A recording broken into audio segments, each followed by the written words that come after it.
Hello tout le monde, pour cette vidéo, je me suis lancé le défi de vous proposer des repas équilibrés à moins d'1 € tout en faisant en sorte qu'ils soient savoureux. Donc c'est parti pour la vidéo.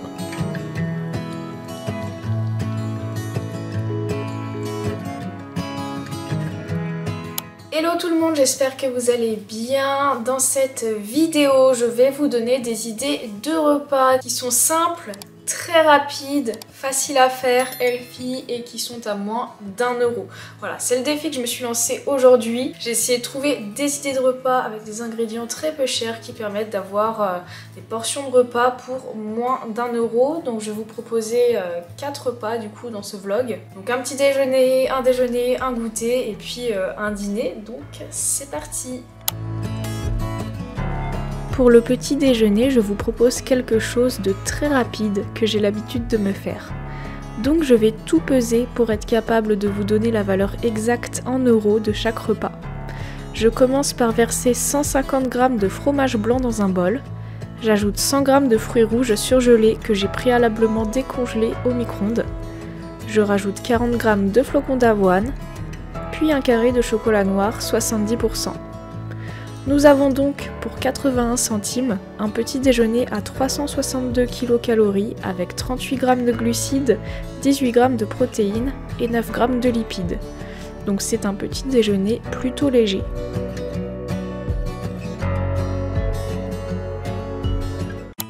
Quand on veut consommer très peu cher, on va pas mal se tourner vers les céréales. Les céréales, c'est pas cher du tout.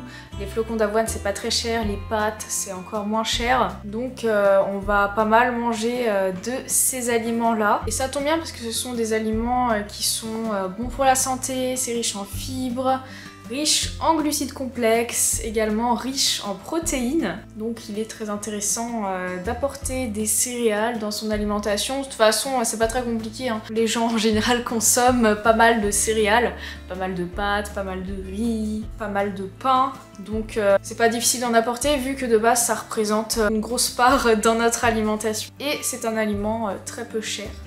Donc voilà.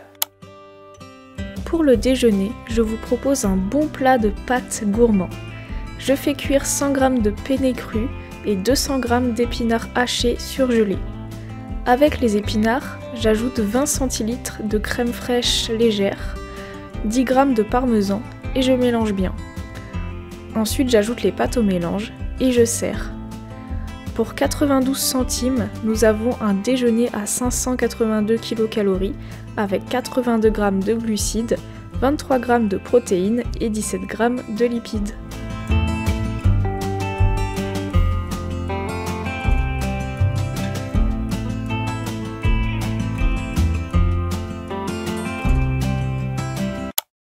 Donc vous avez vu que depuis ce matin, il y a pas mal d'aliments surgelés. J'avais les fruits rouges surgelés et également les épinards surgelés. Alors les fruits rouges, c'est assez cher, mais surgelés, ça revient moins cher au kilo. Les légumes surgelés, c'est encore moins cher, notamment les épinards, j'en ai pour moins d'1 € le kilo. Donc franchement, c'est un super bon plan. En plus, l'avantage des surgelés, c'est qu'on conserve les vitamines et les minéraux, contrairement aux légumes frais. Si on les laisse plusieurs jours dans le frigo, ils vont perdre un petit peu leur teneur en vitamines et minéraux. Et en plus, le surgelé, c'est rapide quoi, il n'y a pas à éplucher les légumes, à les laver, etc.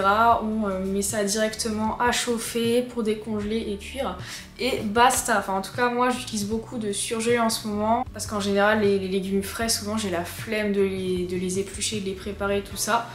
Du coup, j'ai tendance à moins manger de légumes lorsque je n'ai pas de surgelé. Le désavantage, c'est qu'il faut avoir une partie congélateur. Alors après, pas besoin. Moi personnellement, j'ai juste un petit compartiment congélateur au-dessus de mon frigo. Je fais les courses toutes les semaines, donc normalement, j'ai pas de problème de stock. Je manque pas de stock. Enfin, franchement, c'est pile poil ce dont j'ai besoin, un petit compartiment congélateur. Après, c'est vrai que les gros congélateurs, ça consomme et ça joue dans le budget, on va pas se mentir. Donc voilà pour cette petite parenthèse surgelée. Bien sûr, je n'oublie pas le goûter et là je vous propose quelque chose de réconfortant. Je prends une banane, je fais une entaille dans la longueur sans transpercer l'autre côté. Dans l'entaille, je viens placer 3 carrés de chocolat noir 70%. Je fais cuire au four à 100 degrés pendant 20 minutes. Et voilà! Pour 76 centimes, on a un snack trop bon à 243 kcal avec 27 g de glucides, 4 g de protéines et 12 g de lipides.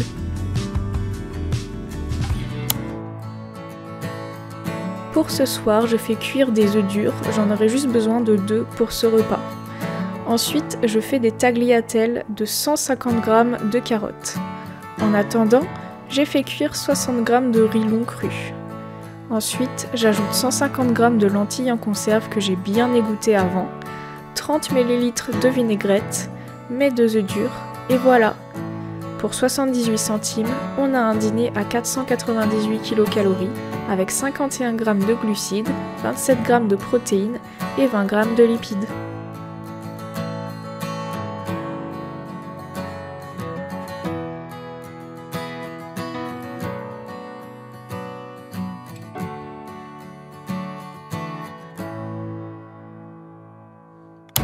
Bon et bien voilà, le défi est relevé, j'ai mangé équilibré, des repas très faciles et rapides à faire pour moins d'1 € à chaque fois. Donc honnêtement j'ai bien mangé et surtout le goûter, genre ça m'a rappelé mon enfance. Les bananes cuites avec du chocolat, on faisait ça au centre de loisirs quand j'étais petite. Et ça devait être la dernière fois que j'ai mangé ça d'ailleurs. C'est vrai que c'est trop bon, faudrait que je me fasse ça plus souvent. Mais je pense que ce qui est intéressant de voir au final c'est les macros.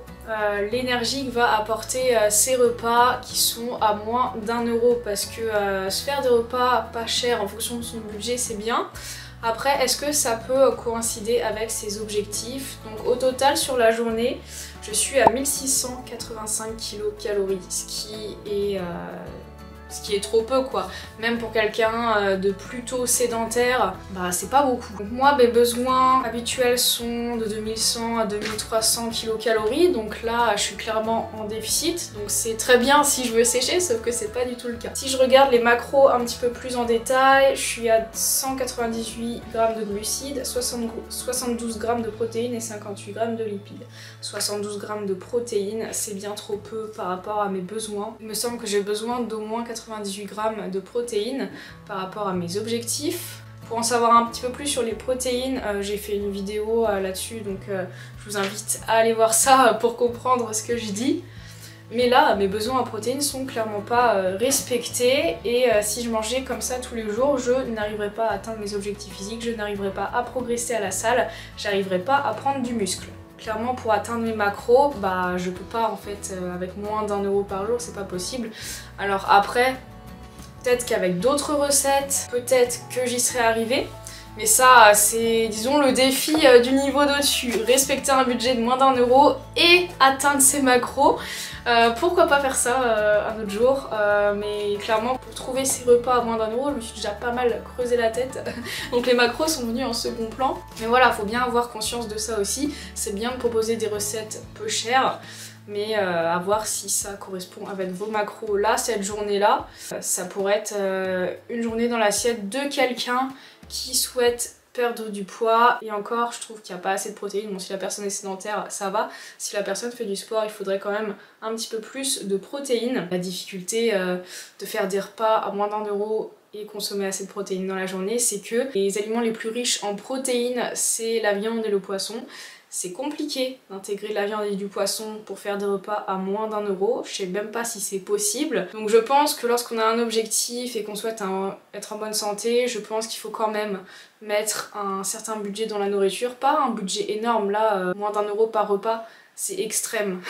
C'est assez extrême comme objectif, mais on peut s'en sortir très bien avec des repas à moins de 2 €. À moins de 2-3 €, je pense que je peux atteindre mes macros très facilement. Mais voilà, dans la vie, de toute façon, tout est une histoire de choix, de compromis. Même si on gagne pas beaucoup d'argent, on peut mettre le budget dans une alimentation saine et de qualité. Il y a juste à manger moins fast-food, parce que le fast-food, bah, ça coûte cher.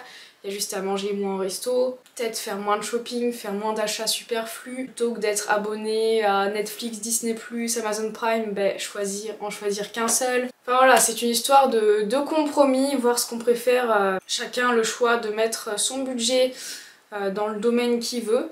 Et bah, quand on veut faire des efforts dans son alimentation, bah on peut. Après, si on veut vraiment faire des repas pas chers pour moins de 2 € voire 1 €, ça demande énormément d'anticipation, faut regarder les prix à l'avance avant de faire ses courses, faire ses petits calculs, calculer vu que tel aliment c'est tel prix au kilo, bah si je me prends une portion de 100 grammes ça reviendra à tant. Faut anticiper, faut rechercher les bons plans. En tout cas j'espère que cette vidéo vous aura plu. N'oubliez pas de la liker, de commenter et de vous abonner pour soutenir ma chaîne, ça me ferait trop plaisir. Et sur ce, je vous dis à demain pour une nouvelle vidéo.